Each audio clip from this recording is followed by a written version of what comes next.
আসসালামু আলাইকুম সবাইকে শুভ নববর্ষের শুভেচ্ছা। 1432 শুভ নববর্ষ। আজকে শুভ নববর্ষ হলেও অনেকেই কিন্তু শুভ নববর্ষ উদযাপন করতেছে যার যার ধর্মীয় রীতি অনুযায়ী।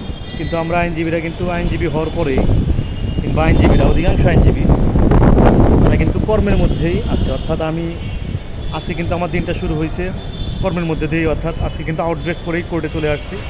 কোর্টের পেন্ডিং কাজ, চেম্বারের পেন্ডিং কাজ প্লাস অন্যান্য কাজ আছে এবং প্রোডাকশন আছে, সেগুলো রিসিভ করার জন্য কিন্তু কোর্টে চলে আসছি।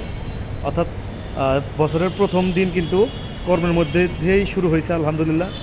তো দোয়া করবেন যেন এই বছরের প্রথম দিন না, যেহেতু বছরের প্রথম দিন কর্মের মধ্যে দিয়েই মহান আল্লাহ তাআলা শুরু করে দিয়েছেন, তো দোয়া করবেন যেন মানুষের সেবা এবং কর্মের মধ্যে দিয়েই যেন সারাটা বছর মানুষের পাশে থাকতে পারি, মানুষের সুখে দুঃখে থাকতে পারি এবং কর্মের মধ্যে যেন থাকতে পারি। ধন্যবাদ সবাইকে।